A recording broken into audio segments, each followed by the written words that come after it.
Native Americans by Aoibhinn and Hannah.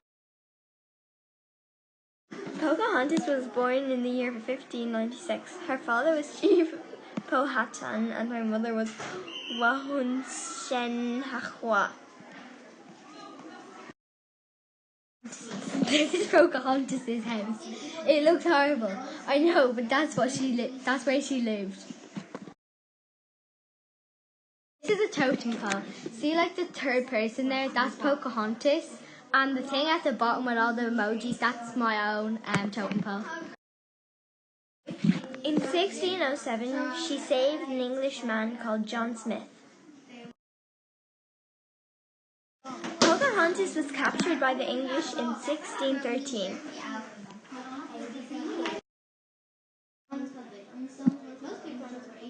Sitting Bull. The man who was known as Sitting Bull was originally known as Tatanka, which describes a bull sitting on its haunches. Even as a young man, Sitting Bull was recognized for his courage. He was seen as being as immovable as a bull. Again and again, Sitting Bull lived up to that image. In 1874, gold was discovered in the Black Hills of South Dakota. The area was scarce to many tribes and was off limits to white settlement. Once the word got out that gold had been discovered, white settlers and prospectors began pouring into the Black Hills area. This led conflicts as the Lakota attempted to defend their land. The U.S. government attempted to buy the Black Hills, but the Lakota refused. The government then announced that Lakota must be removed to a reservation by the end of January 1876. If they did not go, they would be considered hostile. Some Sioux chiefs, such as Red Cloud, signed treaties and agreed to be moved to a reservation.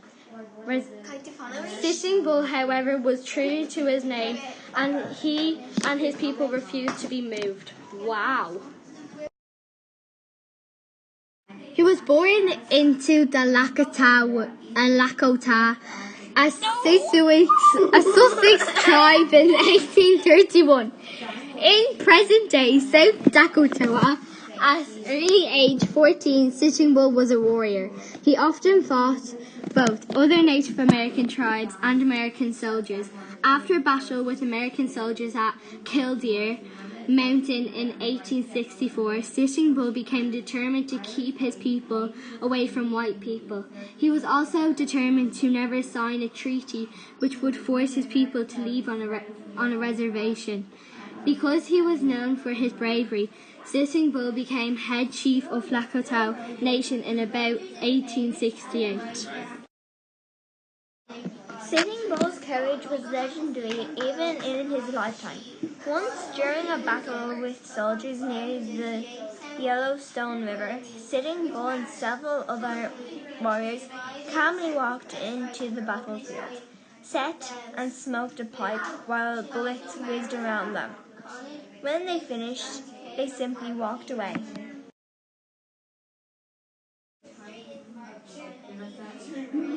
Native American homes. The teepee is the Native American home that you've probably seen in the movie. It is probably the most famous of all Native American homes. The word comes from the Lakota word teepee, which means dwelling or dueling. These were most common on the Great Plains of the central United States. They were tent-shaped and were usually covered with buffalo skins.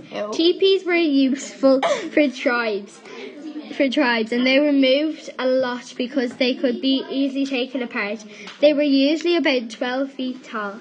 Later, however, as the Plains Indians came horsemen, they built them twice as tall. They were meant to be portable and could be taken apart very quickly.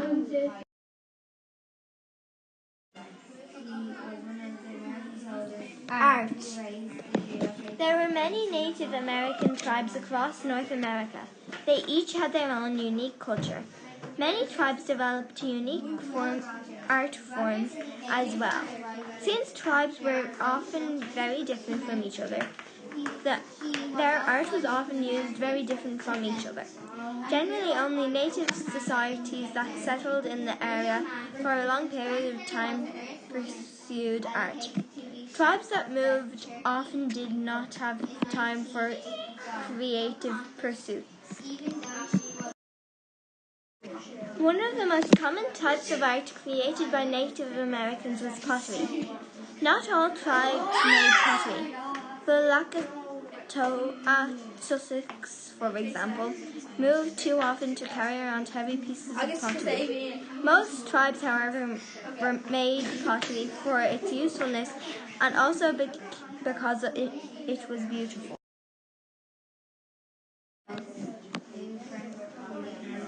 Food. Many tribes survived mostly hunting and fishing. In the Arctic and extreme northern parts of North America, most tribes relied entirely on hunting and fishing. The reason for this was simple. Nothing would grow there. Other tribes hunted mostly big game, like buffalo or caribou, I think. Those tribes moved frequently in order to follow the herds. Caribou. Almost all tribes hunted at the least part of their food. Most tribes hunted deer and rabbits and caught fish in rivers and lakes. Native Americans felt very strongly that they should not waste food, so they were careful to eat all of an animal that they killed. Clothes. In time, Native Americans began to grow cotton and weave it into cloth. Other fibers such as wool, yucca, and even human hair were sometimes woven into fabrics. Many items of clothing were highly decorated with things like beads, shells, feathers, animal teeth, and fringe. Sometimes decorations were more than simple embellishments.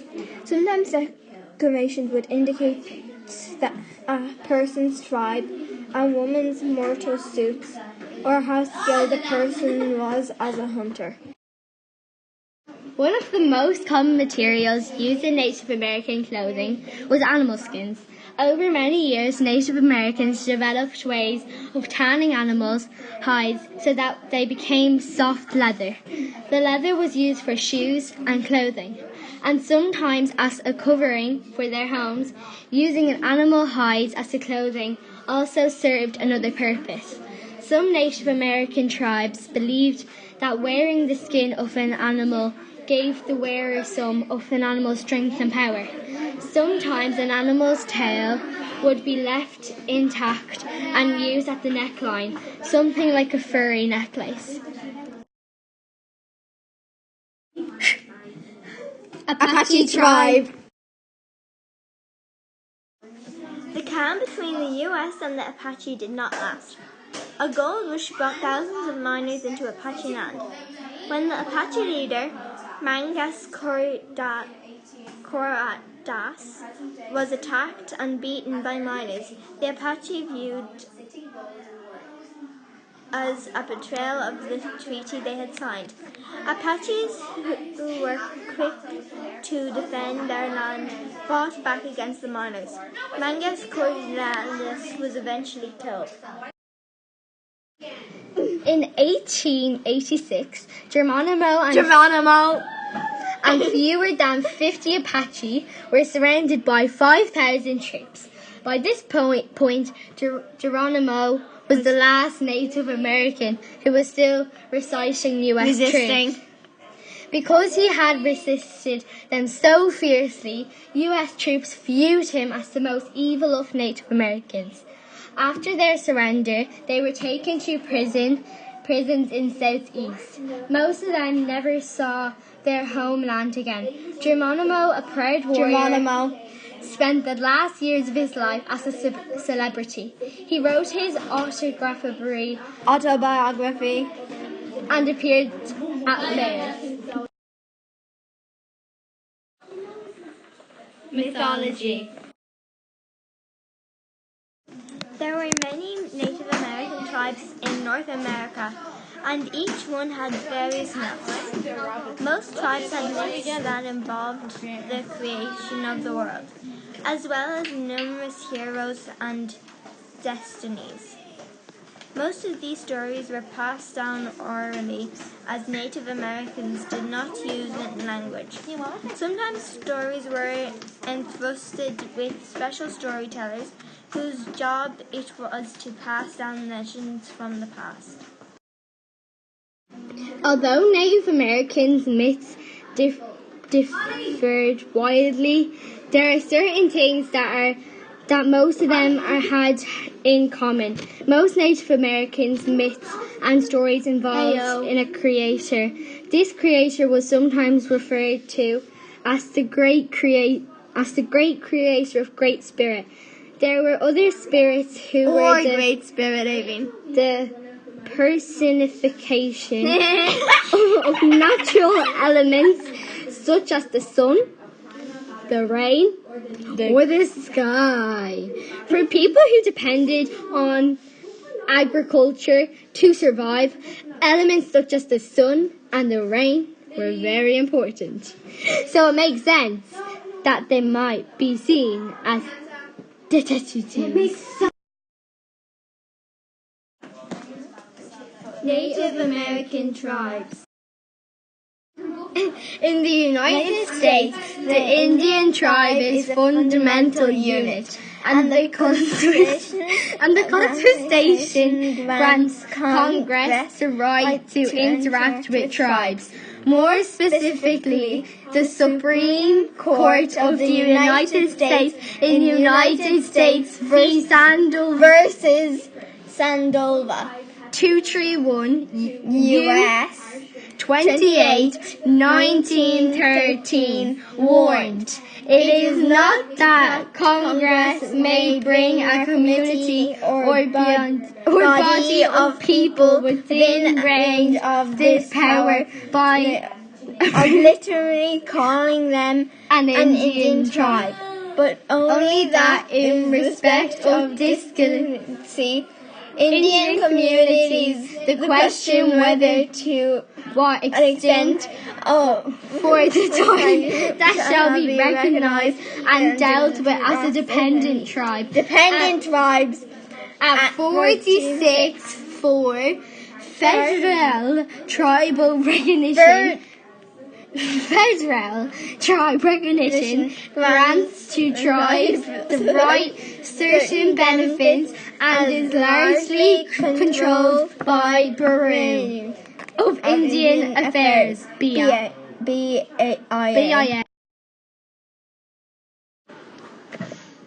Thank you for listening. Goodbye. No problem.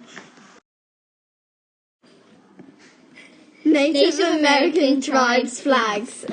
This is, as you can see underneath it, this is what country? No idea. Okay, she doesn't have a clue.